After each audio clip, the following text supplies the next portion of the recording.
morning, everybody. I hope everybody had a restful night. I didn't really plan on doing a video today, but I have some things I'd like to talk to you about. First of all, though, I want to tell you about a fellow viewer of ours. Her name is Nelda Kaufman, and her daughter's name is April. And she has given me permission to use their names, but she has requested your prayers for her daughter, who is being tested for the virus. And so it's very, very important for her to know that she has our support and our prayers. And Nelda, I want you to know that you're most certainly in my prayers.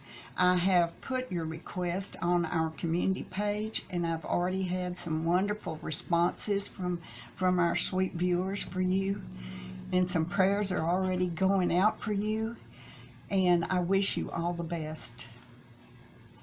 And I thank all of y'all who have already offered your prayers for Nelda and her daughter April, because y'all are the best ever.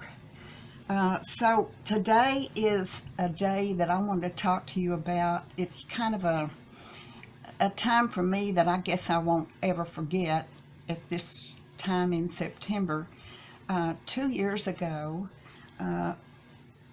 my husband was still with me, and we had moved into the cottage in May of 2018. And by September at this time, he was having a lot of difficulty. He was having trouble getting up out of his chair. I had to pull him up out of the chair. I had to help him walk, like to the bathroom. He couldn't shower by himself. He had gone from being able to do things for himself in May to September, when he could do absolutely nothing for himself. So we had an appointment with the doctor, and we went to see her. And so she walked over, and she was listening to his chest, and she told him, she said, breathe deeply, and he just sat there. He made no response whatsoever. He didn't look at the doctor. It's almost like he was just catatonic. He just sat there. So she said, well, I'm going to have him do a urine test to see if maybe he has an infection. So the nurse came in and put a cup in his hand, told him he needed to go into the bathroom and do a urine sample. And once again, he just sat there. He just he didn't look at her, he didn't look at me, he just looked straight ahead. And she told me already that she was a visiting nurse, that she's normally not there, and that she travels around a lot. Well, she looked at him, and he made no response, and she said in a very stern tone, you have to get up. And I'm telling you, my Tawanda kicked in, and I said, he knows that. I said, don't you ever speak to my husband in that tone of voice again. I had to be his voice. He had no voice, and I was his voice, and I talked for him because he could not. So the doctor came in, and she said he's not following even the simplest commands, and she didn't even turn around and look at me. She had her back to me, actually, looking at some records, and she said, I think it's time to call in hospice. Well, I'm telling you, I felt like somebody had hit me in the chest with a brick. I knew his health was failing, but I wasn't ready for what I heard. So we went home, and they got the ball rolling. I called my son. I said, they're putting him on hospice. And he said, do you mean home health? I said, no. I said hospice. He works in hospice, and he understood. He totally did. But so thus began my time of great difficulty, just physically but mentally as well, because by December, early December, he had passed away. and I was left alone after over 40 years with nobody to talk to and nobody to laugh with and nobody to keep me company. And there I was, all alone after all those years, and I had Social Security for an income. And you know, one day not too long ago, I was looking up the poverty level, and I discovered, much to my shock, that I was below the poverty level. But you know, I didn't know it. They say what you've never had in the first place, you won't miss it. And I guess that's true. I never had a whole lot of money to do with a lot of things and go out to eat anytime I wanted or go on trips or any of that. I never had that. So I never realized the situation I was in. I was living below the poverty level, a great deal below the poverty level. But I see that I've made it. I'm doing it. It can be done.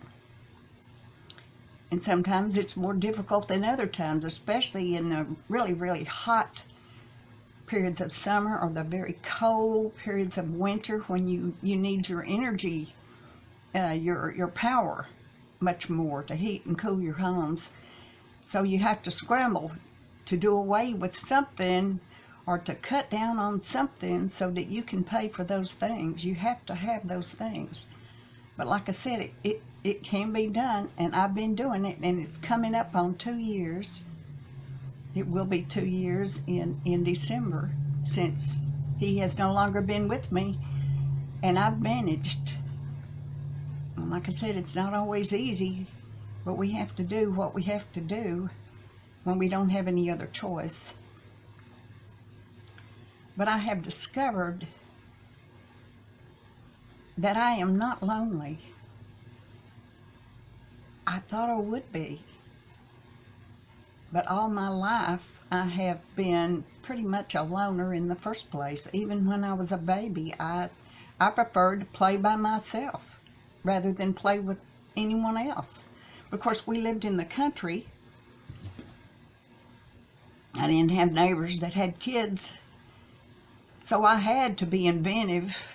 I had to play with my own paper dolls and climb trees and do things. I had a sister that was 4 years older than me, but I don't remember a single time that she and I played together. That's strange, I just don't. But I did things by myself. I read, I drew, I liked to color. I liked to build little imaginary towns and little cars. And through school, I was the same way. I didn't need a whole lot of friends. I was okay just like I was. And yeah, I went to parties and I had friends over to the house and they spent the night and things like that. But I don't think I needed that. And even today, or through my marriage years, I'm not a club joiner. I don't go to lunch with the girls. I have acquaintances, but I don't have a lot of real friends. Just people I know. And people I like, but they're not really friends. So all my life, I have pretty much enjoyed my solitude. I like being able to get up when I want to, go to bed when I want to, eat what I want to, when I want to. I was thinking the other day, you know, I could get up, get in the car and go anywhere I want to. But I don't want to go anywhere. I'm okay right where I am in my little cottage out in the country. Just me and my dogs and my cat, who's no longer a grumpy cat, I'm glad to say. But I am doing well. So for any family or friends that are watching this, just know I made it. I'm continuing to make it. I miss my husband every single day, every day. but I don't allow myself to dwell on that because I can't let myself get down mentally anymore. I've done that.